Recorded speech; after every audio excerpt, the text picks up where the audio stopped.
Question for the Chamber is adoption of House Amendment Schedule A. We remark on House Amendment A. Representative Sampson at the 80. Thank you and good evening, Mr. Speaker.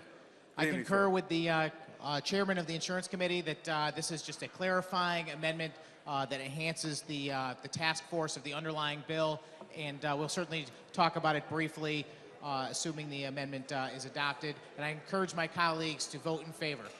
Through you, Mr. Speaker. Thank you. We remark further. Remark further on Amendment 4. If not, I will try your minds. All those in favor of the amendment signify by saying aye. Aye. Opposed? The ayes have it. The amendment passes. We remark on the bill as amended. We remark on the bill as amended. Representative Scanlon. Thank you, Mr. Speaker. This bill is very easy and self-explanatory. It basically does exactly what the title says. It establishes a working group to determine investigate what's happening with health insurance premiums. All of us have had conversations with the constituents about the rising cost of premiums. This group is going to attempt to figure out why that is, what's causing it, and how we can try to address that. This is a bill that comes to us from our friends on the other side of the aisle, but I believe this is a very good bill, and in the nature of bipartisanship, I urge my colleagues to support this bill. Thank you. Representative Sampson. Thank you, Mr. Speaker, and thanks again to the chairman for his kind comments. I want to just thank everyone, including the chairman himself and the other members of the Insurance Committee and several other folks in the chamber who helped put this bill together.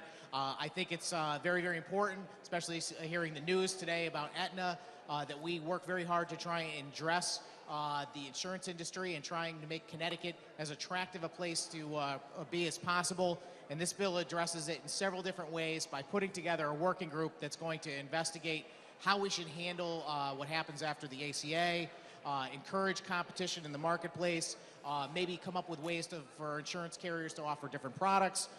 It will study the impact of insurance mandates and finally address the root of the problem, which is the cost of health care and prescription drugs. It's an excellent bill. I think it's what we need to do now that the federal government is going to give states more control over what happens with our destiny in the insurance industry. And I encourage my colleagues to wholeheartedly support it. Thank you, Mr. Speaker. Thank you, Representative.